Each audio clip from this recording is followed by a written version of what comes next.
رب اشرح لي صدري ويسر لي أمري واحلل عقدة من لساني يفقهوا قولي.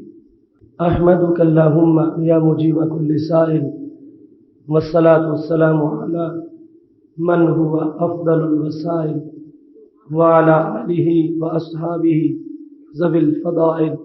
أما بعد، فأعوذ بالله من الشيطان الرجيم. بسم الله الرحمن الرحيم. محمد رسول الله صدق الله العظيم وصدق رسوله النبي الكريم الأمين. إن الله وملائكته يصلون على النبي يا أيها الذين آمنوا صلوا عليه وسلموا تسليما. الصلاة والسلام عليك يا سيدي يا رسول الله وعلى آلك وأصحابك يا حبيب الله.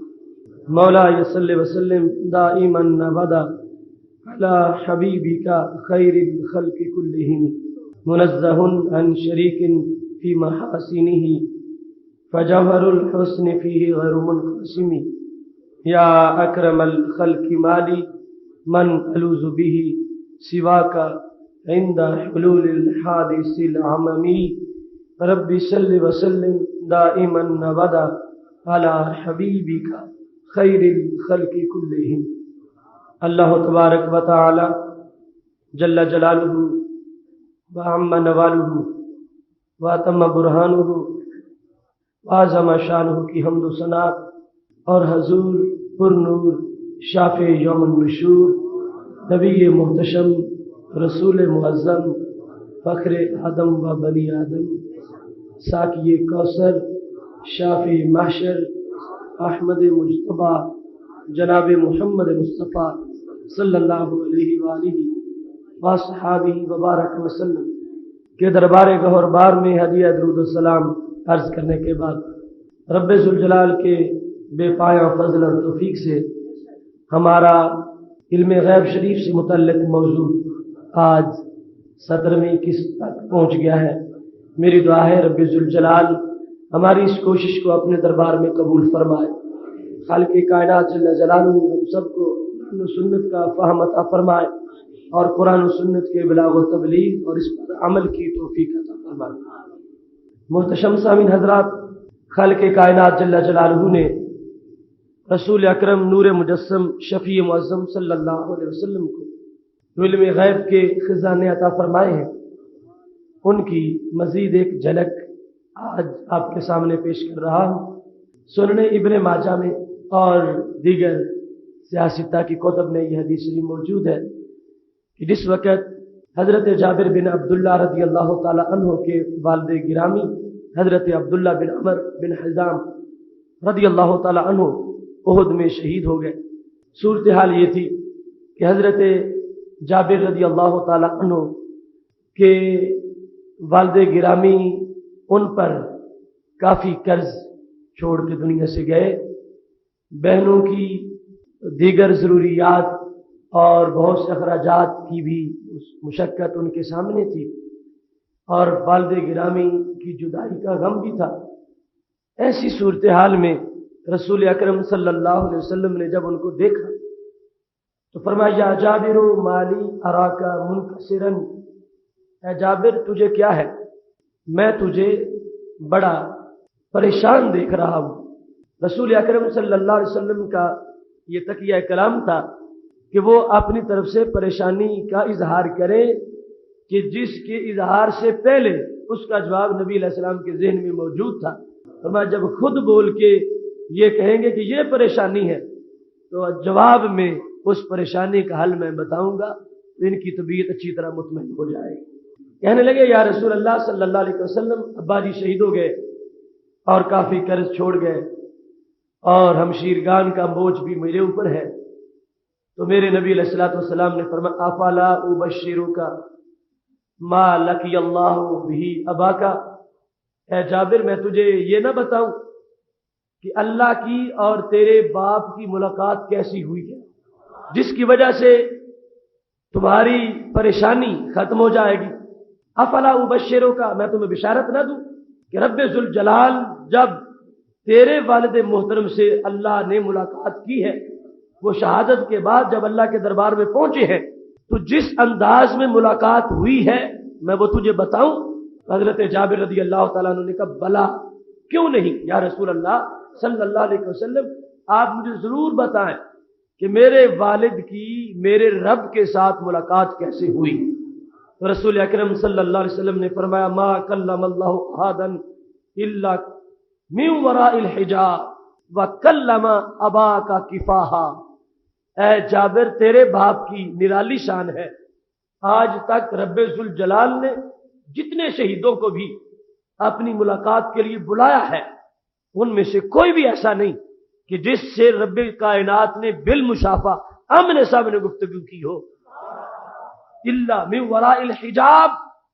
جتنے شہداء کو بھی رب ذوالجلال نے اپنے کلام کا شرف بخشا ہے پردے کے پیچھے سے گفتگو کی ہے۔ وَكَلَّمَ أَبَاكَ كِفَاحًا، تیرا والد وہ ہے کہ جس سے رب ذوالجلال نے آمنے سامنے گفتگو کی ہے۔ اور پھر بھی تم پریشان ہو کہ رب ذوالجلال نے تمہارے والد محترم کو شہداء کی صف میں کیسی امتیازی شان دی ہے، کتنا بڑا مقام دیا ہے، حالانکہ اسی احد کے میدان میں تو سید الشہداء حضرت حمزہ رضی اللہ تعالی عنہ بھی شہید ہوئے ہیں، اور نبی علیہ الصلوۃ والسلام نے حسر کے کلمات سے یہ بیان کیا ہے، یعنی اس بات کو پہلے ماننا پڑے گا کہ جتنے لوگوں کی رب سے ملاقات ہوئی ہے سب کی ملاقات سرکار کے سامنے ہوئی ہے، اور نبی علیہ السلام جانتے ہیں کہ ان سے ملاقات کے وقت درمیان میں حجاب موجود تھا۔ فرمایا جابر، تجھے پریشانی نہیں ہونی چاہیے کہ رب ذوالجلال نے تمہارے والد کو منفرد ملاقات کرائی ہے کہ درمیان میں سے پردہ اٹھا دیا اور خالق کائنات نے کفاحاً آمنے سامنے تیرے والد سے ملاقات کی ہے۔ جہاں تک قرضے کا مسئلہ تھا وہ ایک علیحدہ موضوع ہے، برکت اور تبرک میں اس کا تفصیل سے ذکر آئے گا کہ میرے نبی علیہ الصلوۃ والسلام نے اس یہودی کو کہا جس نے قرض لینا تھا کہ کچھ کمی کر دو، تھوڑا کر دو۔ حضرت جابر کہنے لگے میرے باغ کا پھل جو ہے اس کو دیکھ کے اگر میں سمجھتا ہوں کہ سارے لینے آ گئے تو میں پورا نہیں کر سکوں گا، اگر کچھ معاف کر دیں گے تو پھر ہو سکتا ہے کہ گھر نہ لے جاؤں اور جتنی کھجوریں ہیں ساری قرضے میں دوں تو ہو سکتا ہے بعض معاف ہو جانے پر باقی میں پورا کر دوں۔ نبی علیہ الصلوۃ والسلام نے ان کے کہنے پر قرض خواہوں سے بات کی، بالخصوص جس یہودی کا زیادہ قرض تھا اس نے بات تسلیم نہیں کی، تو میرے نبی علیہ السلام نے فرمایا ٹھیک ہے جابر، جس جس نے لینا ہے سب کو بلا لو، انہی کھجوروں سے قرضہ پورا ہو جائے گا۔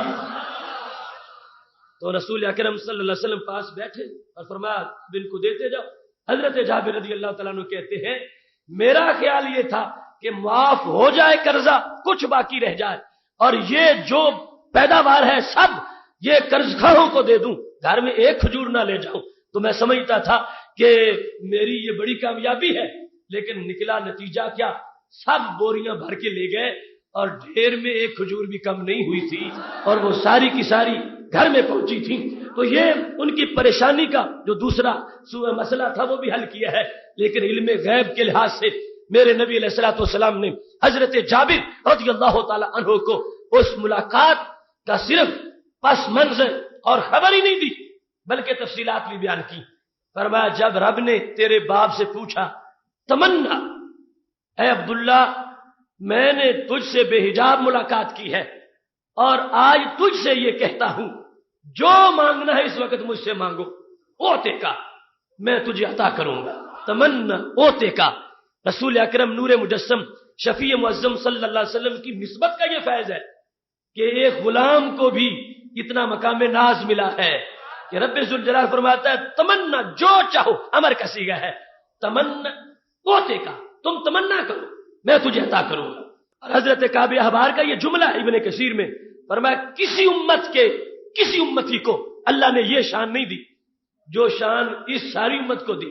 پہلے صرف پیغمبروں کو رب کہتا تھا ادعونی استجب لکم، نبیو تم دعا مانگو میں قبول کروں گا، اور ہمارے قرآن میں کیا آیا وقال ربکم ادعونی استجب لکم، نبی ساری امت کو کہہ دو تم صدقے دل سے مانگو، رب پیشکش کر رہا ہے، تم مانگو میں عطا کر دوں گا۔ تو اب وہ انداز تمنا اوتے کا یہ خاص کوٹا تھا حضرت جابر کے والد محترم کے لیے حضرت عبداللہ بن عمر بن حزام رضی اللہ تعالیٰ عنہ احد میں شہادت پانے والے، یہ منفرد شہید، اور میں جو مانگو میں دوں گا۔ انہوں نے عجیب مانگا، کہنے لگے تحیینی فاقاتل فیک ثانیہ اقتل فیک ثانیہ، میں یہ چاہتا ہوں کہ اے اللہ مجھے پھر زندگی دے کے دنیا میں بھیج تاکہ دوبارہ تیرے لیے شہید ہو جاؤں، مجھے پھر زندگی دے۔ اب اس زندگی سے مراد یہ دنیا کی زندگی تھی، ویسے تو زندہ تھے، حیات تھی شہید کی، اور گفتگو بھی کر رہے تھے، مطلب یہ تھا کہ میں پھر جاؤں دنیا میں اور دوبارہ جتنی لذت تیرے نام پہ مرنے میں مجھے آئی ہے، یہ سب سے بڑی میری چاہت ہے، یہ چاہت مجھے دوبارہ چاہیے۔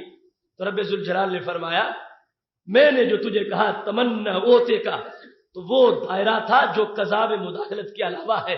قد سبق القول منی، یہ فیصلہ تو میری تقدیر نے ازل سے کر دیا ہے کہ جو ایک بار آئے گا پھر اس کو واپس نہیں بھیجیں گے، ہم نے تجھے بلا لیا ہے اب واپس نہیں بھیجیں گے، لیکن اس کے سوا جو چاہو گے، جنت کے درجات چاہو گے یا اپنے بیٹوں کے لیے پیچھے، اور جس طرح کے تمہارے سوالات ہوں گے میں تم کو عطا کر دوں گا۔ میرے نبی علیہ الصلوۃ والسلام کے کان وہ کان ہیں، ملاقات ہو رہی ہے اللہ کی اور حضرت جابر کے والد حضرت عبداللہ کی، میرے نبی علیہ الصلوۃ والسلام کے کانوں نے سنا بھی ہے اور حضرت جابر کو بتا کر ان کا غم دور بھی فرمایا ہے۔ اب اس حدیث سے یہ اسلوب بھی دیکھو کہ جو رب ذوالجلال حضرت عبداللہ کی ملاقات کے مندرجات کو جانتے ہو، وہ یہ نہ جانے کہ جابر کیوں غمگین بیٹھے ہیں، پتا بھی ہو کہ ان کے والد کا وصال ہو گیا ہے اور یہ صورتحال ہے، تو یہ تقیہ کلام تھا کہ جابر خود جب اظہار کر رہے بیٹھے کہ یہ میری غم کی وجہ ہے، اور اس کے بعد اس وقت میں اس کا جواب دوں گا تو پھر اچھے طریقے سے ان کا ذہن مطمئن ہو جائے گا۔ رسول اکرم نور مجسم شفیع معظم صلی اللہ علیہ وسلم ایک دن صحابہ کے سامنے گھر سے باہر تشریف لا، صحیح میں حدیث شریف ہے، اور یہ ان لوگوں کی عجیب قسمت تھی کہ جن کو یہ شرف ملا تھا کہ انہیں نبی علیہ السلام کی مختلف ادائیں دیکھنے کا براہ راست اللہ نے موقع عطا فرمایا تھا۔ دوسرے لوگ گھر سے باہر نکلتے ہیں، کوئی دکان کا مسئلہ، کوئی پڑوسیوں کا معاملہ، کوئی اولاد کا مسئلہ، لیکن یہ جو کہ پوری کائنات میں اللہ کے نائب اعظم ہیں، تو کبھی گھر سے باہر نکلتے ہیں تو عرش کا کوئی فیصلہ سناتے ہیں، اور کبھی نکلتے ہیں تو جنت کا کوئی مسئلہ بتاتے ہیں، جنت کے بعد کے حالات، کبھی قبروں کے اندر جو چلے گئے ان کے معاملات، کبھی انسانوں کے حلال و حرام کے مسئلے۔ آج جب باہر آئے تو بڑا عجیب انداز تھا۔ میرے نبی علیہ الصلوۃ والسلام کے ہاتھ میں 2 کتابیں تھیں، دونوں ہاتھوں میں ایک ایک کتاب، حالانکہ اس وقت کتابوں کا تو رواج ہی نہیں تھا، قرآن مجید کی تدوین کا معاملہ بعد میں تھا، مجلد شکل میں 2 کتابیں، دونوں ہاتھوں میں ایک ایک۔ صحابہ کے مجمع میں فرمایا اتدرون ما ھذان الکتابان، اتدرون کیا تم جانتے ہو، ما ھذان یہ کیا ہے، الکتابان یہ دونوں کتابیں، ان کا پتہ ہے تم کو ان کتابوں میں ھذان الکتاب کے اندر کیا کچھ ہے؟ تو صحابہ کرام نے کہا یا رسول اللہ صلی اللہ علیہ وسلم اللہ الا ان تخبرنا، ہمیں کوئی پتہ نہیں کہ ان کتابوں میں کیا ہے، ہاں آپ بتا دیں گے ہمیں بھی پتہ چل جائے گا، الا ان تخبرنا۔ تو اس سے شوق بھی ظاہر کر دیا صحابہ کرام علیہم رضوان نے کہ ہمیں پتہ تو نہیں ہے کہ ان کتابوں میں کیا ہے، کیونکہ پہلی بار ہم نے یہ دیکھی ہے۔ ان کتابوں میں اب صحابہ میں سے نہ کوئی لکھنے میں شریک تھا، یہ کوئی کاتب وحی ہو، نہ کوئی جلد کرنے میں شریک تھا، اتنی بڑی بڑی کتابیں، اور جو کچھ ان کے اندر ہے آپ کو پتا چلے گا تو پھر پتا چلے گا کہ وہ کتنی بڑی بڑی تھی۔ صحابہ نے کہا لا، ہم نہیں جانتے، الا ان تخبرنا، اس بات کو ہم میں سے کوئی نہیں جانتا، نہ کوئی کاتب وحی اور نہ کوئی یار غار اور نہ کوئی رفیق نبوت، ہم سب بے خبر ہیں کہ ان کتابوں میں کیا ہے، کیونکہ پہلی بار تقریب رونمائی تھی کتابوں کی، سرکار گھر سے باہر آئے، کتابیں پاس ہیں، صحابہ کا مجمع ہے، تدرون کیا تم جانتے ہو؟ کہنے لگے ہم نہیں جانتے، محبوب آپ بیان فرما دیں تو ہمیں پتہ چل جائے گا کہ ان کتابوں میں کیا کچھ ہے۔ فقال للذی فی یمینہ، دائیں ہاتھ والی کتاب یوں بلند کر کے میرے نبی علیہ السلام نے فرمایا فیہ اسماء اہل الجنہ، یہ جنتیوں کا رجسٹر ہے، یہ میرے ہاتھ میں جو دائیں ہاتھ میں کتاب ہے، فیہ اسماء اہل الجنہ و اسماء آبائہم، اس میں جنتی لوگوں کے نام ہیں، صرف ان کے نہیں، ان کے والدین کے بھی نام ہیں۔ فیہ اسماء اہل الجنہ، قیامت تک جتنے لوگ جنتی بنیں گے وہ سارے اس میں لکھے ہوئے ہیں۔ ولا یزاد ولا ینقص، فرمایا میرے رب نے مجھے وہ ریکارڈ دے دیا ہے، نہ اس میں کمی ہو سکتی ہے نہ اضافہ ہو سکتا ہے۔ سب کچھ ماضی میں جو ہو چکا اور جو مستقبل تک ہونے والا ہے، سارا مکمل ریکارڈ اس میں موجود ہے۔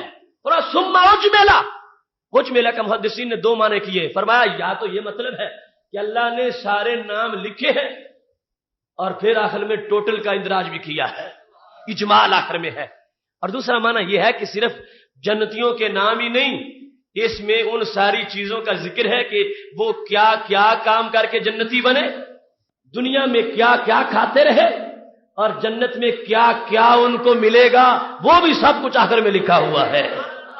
اب دیکھیے یہ کتاب کہاں سے اتری، کون لے کے آیا، اس کتاب کا تعارف، فرمایا کتابوں میں رب العالمین، یہ اللہ کی طرف سے آئی ہے، یہ اللہ کی طرف سے نازل ہوئی ہے۔ اب یہ قرآن مجید نہیں، قرآن مجید کے علاوہ ہے، قرآن مجید تو مجلد شکل میں آئے نہیں، قرآن مجید کا ایک برق بھی لکھا ہوا نہیں اترا، قرآن مجید وحی کی شکل میں اترا ہے اور نبی علیہ السلام نے پڑھ کے سنایا ہے، اس کی ایک آیت بھی لکھی ہوئی نہیں اتری۔ یہ ہمارے نبی علیہ السلام کی شان ہے کہ خالق کائنات نے ان کو کیا کیا عطا فرمایا ہے۔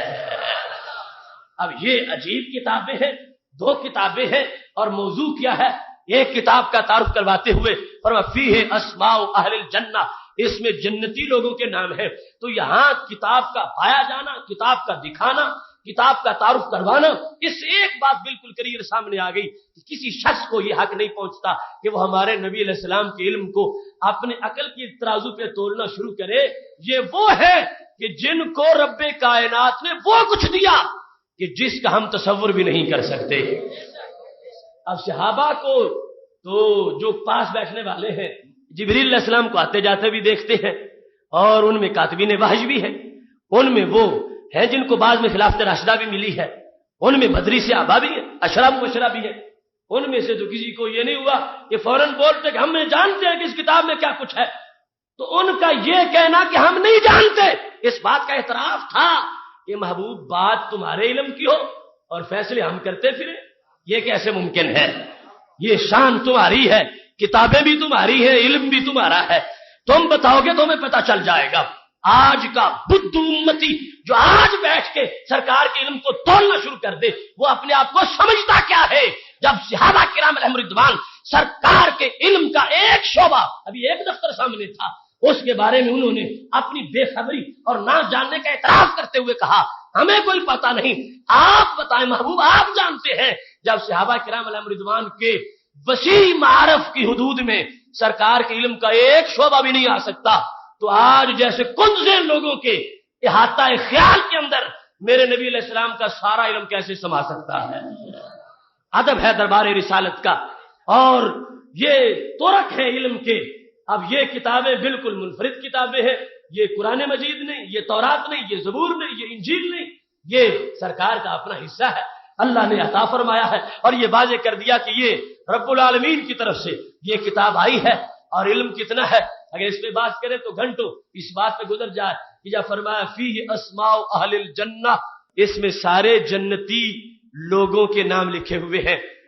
کسی ایک شخص نے جو کل جنتی بننا ہے قیامت کے بعد، اس کا کتنا علم ہے کہ جس کی نگاہ کل کے فیصلوں پر ہے، کل سے مراد وہ قیامت، تو کیا علم ہے میرے نبی علیہ السلام کا کہ صرف اپنے پاس بیٹھے ہوئے صحابہ ہی کے جنتی ہونے کو نہیں جانتے، وہ تو حضرت آدم علیہ السلام سے لے کر حضرت عیسیٰ علیہ السلام تک جتنی امتیں آئی ہیں، ان میں سے ہر شخص کا جو کردار جنت کے لحاظ سے ہے، اور ان میں سے جو جنتی ہے اس کو بھی جانتے ہیں، اور جو قیامت تک بننے والا ہے اس کو بھی جانتے ہیں۔ کتنی لذت ہے، یقیناً اور ہمیں امید ہے اللہ کے فضل سے شاید اور بالیقین محبوب علیہ السلام کی یہ نگاہ ہمارے ناموں پہ بھی پڑی ہوگی. فیہ اسماء اہل الجنہ، اس میں جنتیوں کے نام ہیں. واسماء آبائہم، اور ان کے والدین کے بھی نام ہیں. اب والدین عام ہے، خود جہنمی ہو یا خود جنتی ہو، لیکن اس رجسٹر میں ان جنتیوں کی وجہ سے رب ذوالجلال نے والدین کا نام بھی لکھا ہے. والدین کے ساتھ جو بندے کی ایک پہچان ہے، یہ بھی ہماری امت کی شان ہے. آج یورپ میں مائیں اپنے بچوں کے والد بتا ہی نہیں سکتی، اور یہاں پر اس انداز میں فخر سے ساری باتوں کو واضح کیا جاتا ہے. تو میرے نبی علیہ الصلوۃ والسلام کے علم کی وسعت کا تصور کوئی کیسے کر سکتا ہے؟ ہر دور کے اندر جب کوئی نمازی نماز پڑھ رہا تھا، جب کوئی پرہیزگار نیکی کر رہا تھا، اس کی نیکی پر جو نتیجہ مرتب ہونے والا ہے کل روز محشر، میرے نبی علیہ السلام کو وہ رزلٹ اللہ تعالیٰ نے پہلے ہی دکھا دیا ہے. اب یہ صحیح سند کے ساتھ ثابت ہے، یعنی اس کے جو چین آف اتھارٹیز ہے رجال اس سند کے بالکل معتبر ہے، اور نبی علیہ السلام کا یہ فرمان 20 کتابوں میں موجود ہے. اب جو لوگ کہتے تھے کہ نبوت کا یہی کام ہے کہ نماز کے مسئلے بیان کر دیں، روزے کے مسئلے بیان کر دیں، حقوق العباد بیان کر دیں، حقوق اللہ بیان کر دیں، نبوت کا یہ کام ہے، غیب کی خبریں دینا یہ نبوت کا کام ہی نہیں ہے. ان ان پڑھ لوگوں کو سوچنا چاہیے اللہ سرکار کو کیوں گزٹ دے رہا تھا. وہ گزٹ جو روز محشر کے امتحان پر مرتب ہوگا، اللہ نے وہ گزٹ سرکار کو پہلے ہی عطا فرما دیا ہے. صرف اپنے غلاموں کا نہیں، ساری امتوں کا، قیامت تک کے لوگوں کا. رسول اکرم نور مجسم شفیع معظم صلی اللہ علیہ وسلم کو خالق کائنات نے جامع علوم دیے. ابھی یہ نکلے ہیں بہر لے کے، گھر میں جو مطالعہ کیا ہے اس کا انداز کیا ہوگا، جو نظر پڑی. اب یہ بھی نہیں ہے کہ اللہ نے ایسا منفرد کام جو اور کسی نبی کے لیے کیا ہی نہیں، سرکار کے لیے کیا ہے، اور کیا بے مقصد کہ صرف صحابہ کو یہ دکھانا ہے کہ میرے پاس کتابیں ہیں، معاذ اللہ مجھے آتی نہیں ہے. یہ کون امتی ہو سکتا ہے کہ جو سرکار کے بارے میں یہ کہہ سکے کتابیں تو رب نے دے دی تھی مگر یہ پڑھ نہیں سکے یا پڑھ کے یاد نہیں کر سکے. سارے زمانے کی عقلیں ان کے پسینے کے چھینٹے سے بنتی ہیں. جب ساری کتاب دے دی گئی ہے، پڑھنے کا سلیقہ بھی دیا ہے، اور حافظہ وہ ہے جو کبھی بھولتا ہی نہیں ہے.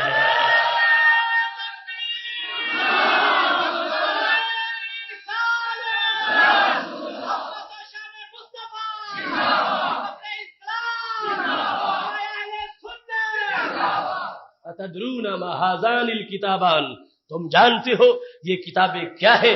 لا یا رسول اللہ صلی اللہ علیہ وسلم الا ان تخبرنا، ہم نہیں جانتے، ہاں آپ تعارف کروا دے تو جانیں گے. اب یہ تھا اجمالی تعارف، ڈیٹیل تعارف نہیں تھا. ڈیٹیل تو وہ ہے کہ ہر ہر نام بتایا جائے اور پڑھایا جائے، اور وہ تو اللہ کے فیصلے ہیں. سرکار کی تو بات اور ہے، اوروں کے سامنے رزلٹ جو ہے وہ عام پہلے نہیں کرنا چاہیے. ان میں سے خواص کے جنتی ہونے کا اعلان بھی ان کو بتا دیا ہے، لیکن پورا گزٹ سامنے نہیں کیا. اب محبوب علیہ الصلوۃ والسلام کی شان ہے کہ رب ذوالجلال نے تو جنت کو بھی چھپایا ہوا ہے کہ پھر امتحان لوگوں کا نہیں ہو سکے گا. جنت سامنے ہو تو پھر کون اللہ سے غداری کر سکے، اور کون جنت کو چھوڑ کے شیطان کی طرف جا سکے. اوروں سے تو جنت بھی چھپائی ہوئی ہے، اور محبوب علیہ السلام کو جنت کی لسٹ بھی عطا فرما دی ہے. دینا فائدے سے خالی نہیں تھا، دینے میں حکمت تھی. دینا اللہ کا کتاب بھیجنا سرکار کی طرف لغو نہیں تھا. اور معاذ اللہ نبی علیہ السلام کی صلاحیت ایسی نہیں کہ رب باقاعدہ بھیجے اور سرکار اس کو پڑھے ہی نہ، اور پڑھے تو پھر وہ بھول جائے. نہیں نہیں، میرے نبی علیہ السلام کو رب ذوالجلال نے یہ جو اسماء اہل جنہ دیے ہیں تو اس میں ما کانا کی بھی خبر ہے، ما یکون کو بھی خبر ہے. حضرت آدم علیہ السلام کے دور سے سرکار دو عالم وسلم کی ولادت تک کا جو دور گزرا ہے، جتنے جنتی بن چکے تھے ان کے بھی نام ہے، اور قیامت تک جو بننے والے تھے ان کے بھی نام ہے. تو پتہ چلا رب ذوالجلال نے جنت کو چھپایا ہے، تو اس کا علم چھپی ہوئی چیز کا علم ہے، اور چھپی ہوئی چیز کا علم علم غیب ہوتا ہے. اور جنتی ہونا کسی کا یہ بھی بات چھپی ہوئی ہے، اور اس کا علم ہونا یہ غیب کا علم ہونا ہے. آئیے میرے بھائیوں، اس نقطے کی طرف کوئی اگر یہ ثابت کرتا ہے کہ میرے نبی علیہ السلام کو ایک چیز کا علم غیب تھا تو یہ بھی تو ایک کمال ہے. مگر میں یہ کہتا ہوں میرے نبی علیہ السلام کو ایک چیز کا نہیں، کروڑ غیبوں کا بیک وقت علم تھا.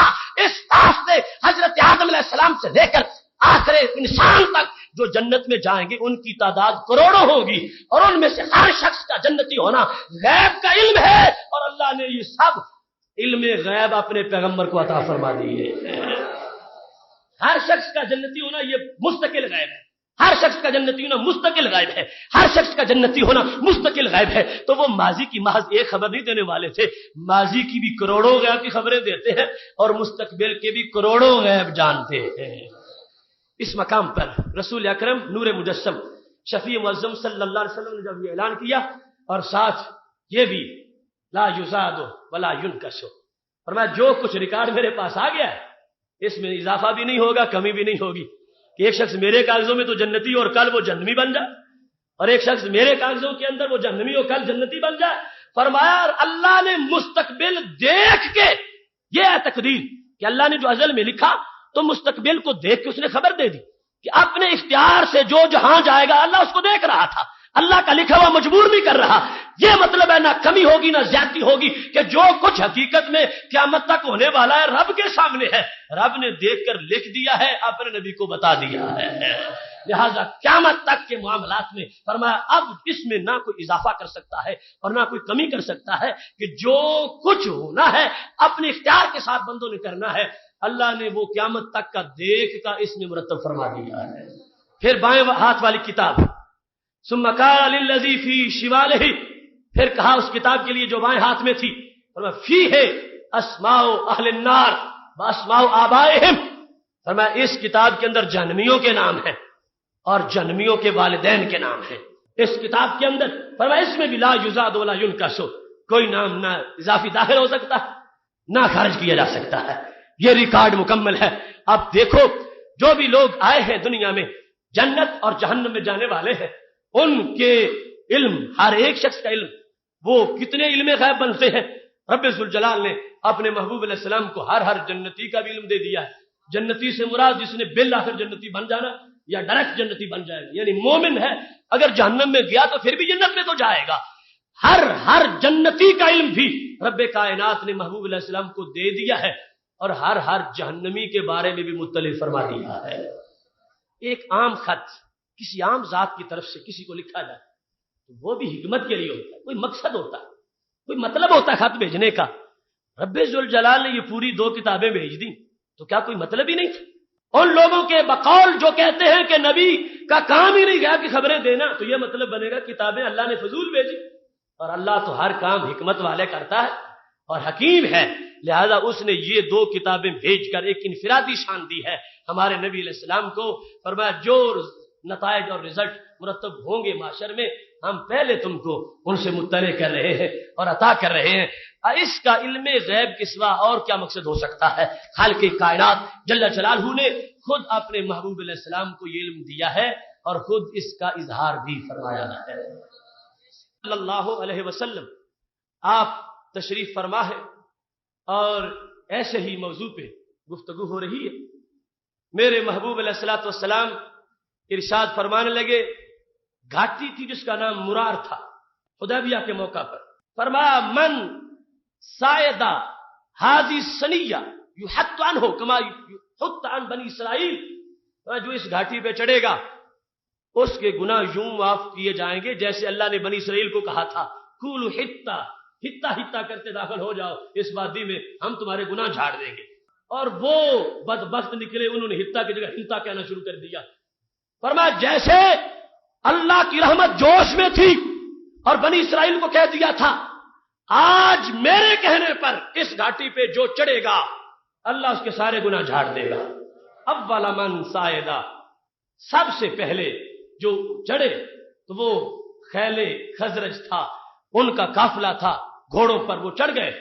پھر فرمایا تطام الناس، بعد میں لوگ چڑھتے گئے اور سارے ہی چڑھ گئے۔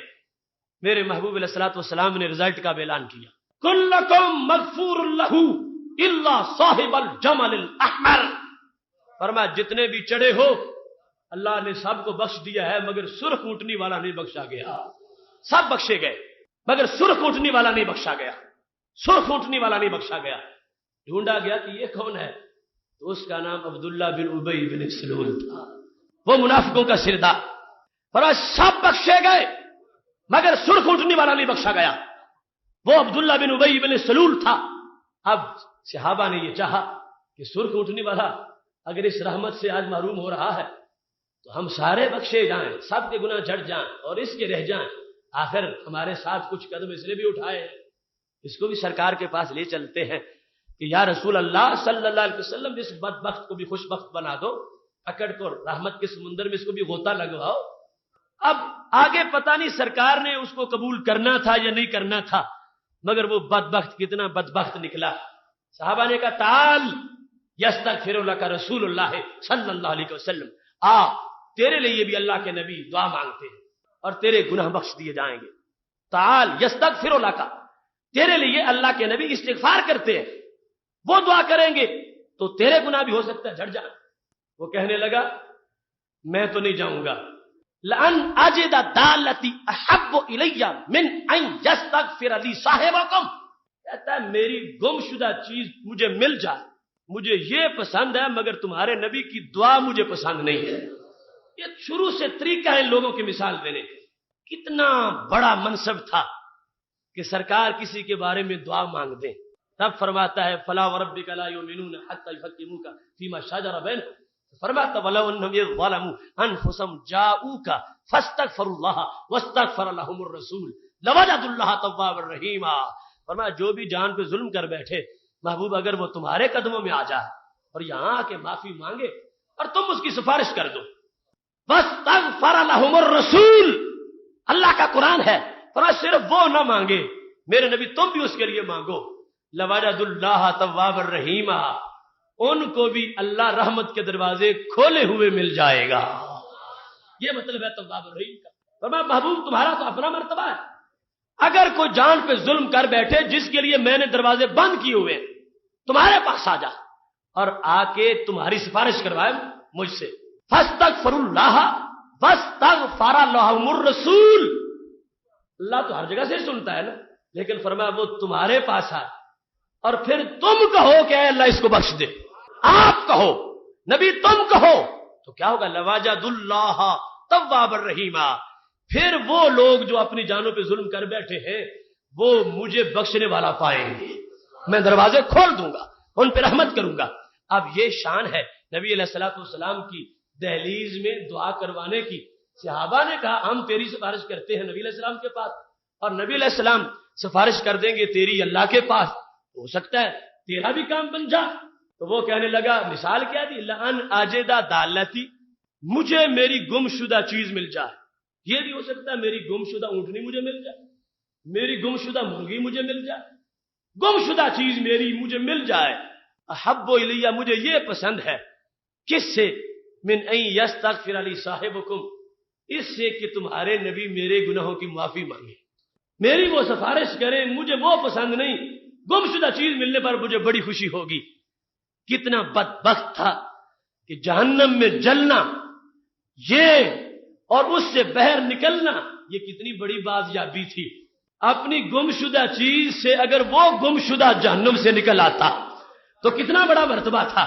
لیکن منافقت منافقت ہے, بد نصیبی بد نصیبی ہے, اور دل کا بغض ہے. اس کو سرکار کا کھلا دروازہ بھی بند نظر آ رہا ہے, سرکار دیتے ہوئے بھی اس کو بالکل یا نہ دیتے ہوئے نظر آ رہے ہیں. کہتا ہے مجھے گم شدہ چیز مل جائے, مجھے یہ تو پسند ہے, مگر مجھے تمہارے نبی کی دعا کی کوئی ضرورت نہیں. مقام نبوت کے سامنے ان چیزوں کی مثالیں دینا, جس طرح آج لوگ کہنے لگے نماز میں ان کا خیال آ جائے تو گائے گدھے کے خیال سے برا ہے. وہ گم شدہ اونٹنی کی بات کر رہا تھا, یہ گائے گدھے کی بات کر رہے. مقام نبوت کو کھینچ کر نیچے لے آنا اور کوشش یہ کرنا, یہ شروع سے یہ وتیرہ ہے ان بدبخت لوگوں کا.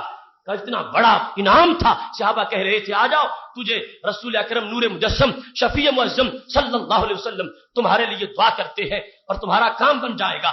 لیکن وہ اکڑ گیا اور پیچھے ہٹ گیا اور کہتا ہے کہ مجھے اس چیز کی ضرورت نہیں ہے. میرے محبوب علیہ الصلوۃ والسلام کا علم غیب دیکھو, یہ انعام کا اعلان کیا ہے اور پھر بتا بھی دیا ہے کہ اس کام سے اللہ کے دربار میں فیصلہ کیا مرتب ہوا. فرمایا سارے بخشے گئے ہیں مگر جو صاحب جمل احمر ہے وہ نہیں بخشا گیا.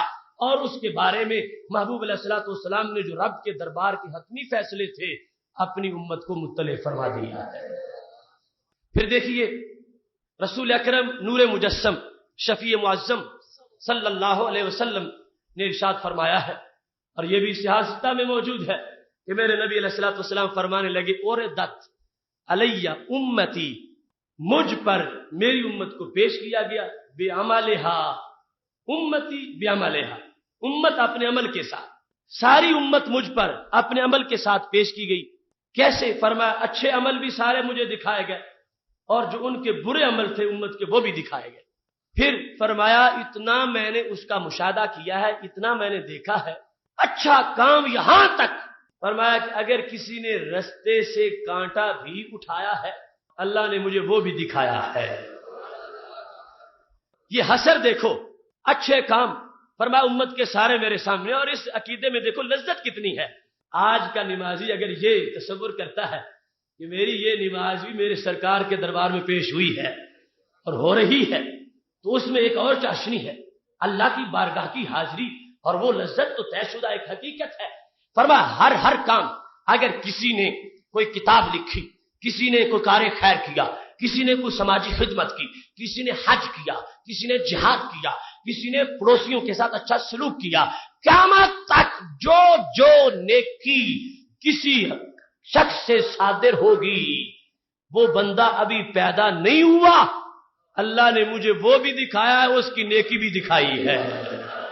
حسنہا وسیئہا، اچھا اور برا، ہر قسم کے کام مجھے دکھا دیے گئے ہیں، سارے میرے سامنے ہیں۔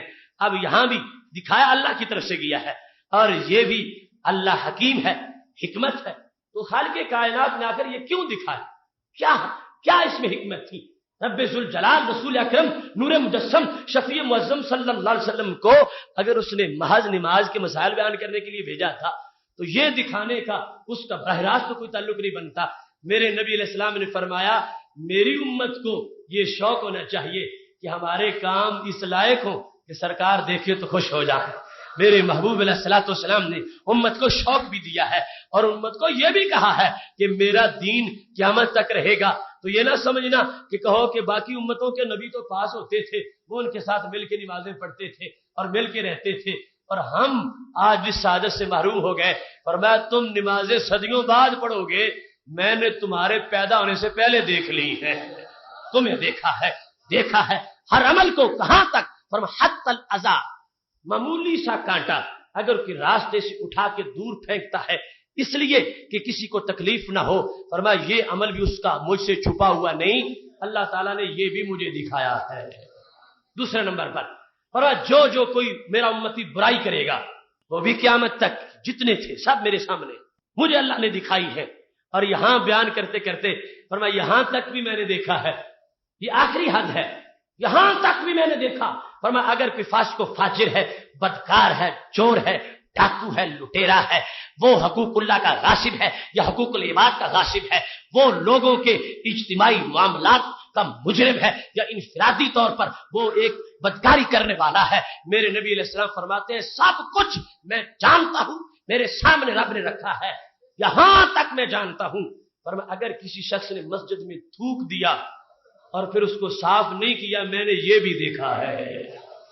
یہ علم تو نبوت کا ایک باقاعدہ موضوع ہے، اور بالخصوص اس نبوت کا کہ کلمہ تو ہم نے جو پڑھا ہے، تو کیا حضرت موسیٰ علیہ السلام کو جن لوگوں نے دیکھ کے کلمہ پڑھا تھا ہمارا کلمہ کوئی ان سے کم ہے؟ حضرت موسیٰ علیہ السلام کے پاس بیٹھ کر جن لوگوں نے رب کو ایک مانا اور موسیٰ علیہ السلام کو نبی مانا، ہم نے تو موسیٰ علیہ السلام کی آقا کو بھی نبی مانا، اللہ کو بغیر دیکھے مانا، نبی علیہ السلام کو بغیر دیکھے مانا۔ اب جس وقت ہمیں ایمان وہ پورا حاصل ہے، یہ نہیں ہے کہ ایمان ہمارا آدھا ہو، ہمارا پورا ایمان ہے، تو پھر ہمیں وہ نبوت کی سرپرستی والا حصہ بھی ملنا چاہیے۔ تو محبوب علیہ الصلوۃ والسلام نے فرما دیا میری قیامت تک آنے والی امت، ہم نے یہ اپنی طرف سے اللہ نے نظام دے دیا ہے، یہ نہ گھبرانا کہ ہم کام کرتے ہیں کاش کہ آقا ہماری نماز بھی دیکھتے جس طرح کہ صدیق اکبر کی نماز کو دیکھتے تھے، کاش کہ محبوب علیہ السلام ہمارے سجدوں کو بھی دیکھتے جس طرح صحابہ کے سجدوں کو دیکھتے تھے۔ فرمایا بعد میں آنے والوں گھبراؤ نہیں، اگر میرا کلمہ بھی دائمی طور پر معتبر ہے تو میری نبوت دائمی طور پر معتبر ہے۔ تم نمازیں پڑھتے رہو، تم چھپے ہوئے نہیں ہو، ہم نے تجھے رحمت کی چھتری کے نیچے رکھا ہے۔ محتشم سامعین حضرات، اور پھر دوسری طرف فرمایا میرے بعد اگر سارے مجرم بن جائیں، مجرموں کو سوچنا چاہیے کہ اب کوئی نیا نبی نہیں آئے گا، میری نبوت ہی ہے، جب نے ہمیشہ رہنا ہے، تو جو کلمہ میرا پڑھے اور پھر گناہ کرے اس کو یہ سوچنا چاہیے، اس کو شرم آنی چاہیے کہ کس کے سامنے گناہ کر رہا ہے۔ فرمایا اللہ کا معاملہ الوہیت کے لحاظ سے ہے، لیکن جس وقت رسولوں کے امتی ان کے سامنے گناہ کرتے تھے تو رسولوں کا ان کو شرم آتا تھا۔ حضرت عیسیٰ علیہ السلام کی امتی ہو یا حضرت موسیٰ علیہ السلام کی امتی ہو، اس شرم کی وجہ سے بھی گناہوں میں کمی آتی تھی اور شرم کے مارے وہ گناہوں سے بچ جاتے تھے۔ فرمایا قیامت تک تمہیں اور کوئی ایسا نہیں آئے گا کہ جس کے شرم کی وجہ سے تمہیں گناہوں سے بچنے والی صلاحیت ملے۔ یہ میرا ہی شرم تم کو رکھنا چاہیے کہ قیامت تک کے لیے اللہ نے تمہارے سارے کام میرے سامنے رکھے ہوئے ہیں، لہذا میری امت کے لوگوں مجھے اپنے لیے یوں سمجھو کہ تمہارا ہر کام میرے سامنے ہے، اور گناہ کرتے وقت یہ تمہارے سامنے ہونا چاہیے۔ جب یہ شرم ہوگی تو پھر گناہوں میں یقیناً کمی واقع ہو جائے گی۔ یہ حدیث شریف جو ہے اس میں ماضی کا صیغہ، مطلب کیا ہے کہ نبی علیہ السلام نے خبر دینے سے پہلے وہ سب کچھ دیکھا اور عدت علیہ مجھ پہ پیش کیا گیا۔ اب اس سے چونکہ جو کمی تلاش کرتے ہیں وہ یہاں سے بھی ان کو فضیلت نظر نہیں آئے گی، وہ کہیں گے وہ ماضی میں تو ہوا، لیکن آج جو کچھ ہو رہا ہے اس کی ان کو کوئی خبر نہیں۔ معاذ اللہ، اور عدت ماضی ہے، ماضی میں وہ فرما رہے تھے اللہ نے سب کچھ میرے سامنے کر دیا، جو قیامت تک ہونے والا تھا وہ ایک بار ہوا اور پھر وہ ختم ہو گئے۔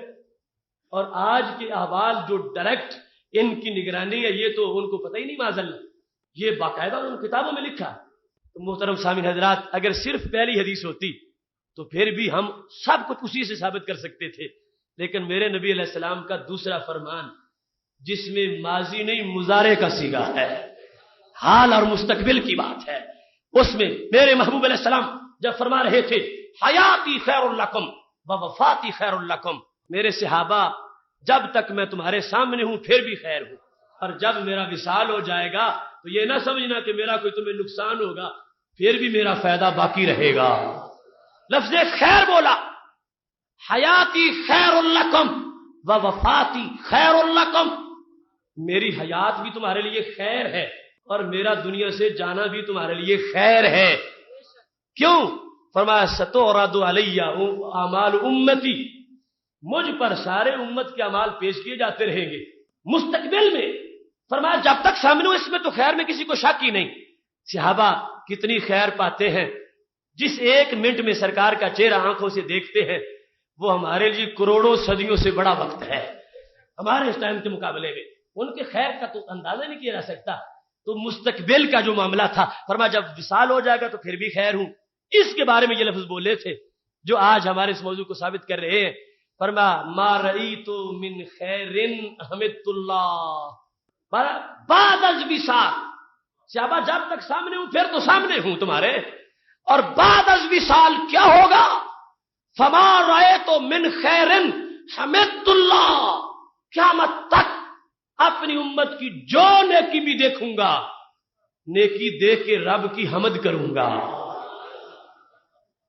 اب یہ سارا مستقبل کا معاملہ تھا، فرمایا جب تک سامنے ہوں وہ تو سامنے ہوں، اس کے بعد جب وصال ہو جائے گا تو پھر فرمایا پھر بھی میرا فائدہ ہے، پھر بھی میرا فائدہ ہے۔ کیا؟ فرمایا تمہارے کاموں پر جب تعریف میں کروں گا تو میرے پسند پر فرشتے بھی پسند کریں گے اور میری پسند پر میرا رب بھی پسند کرے گا۔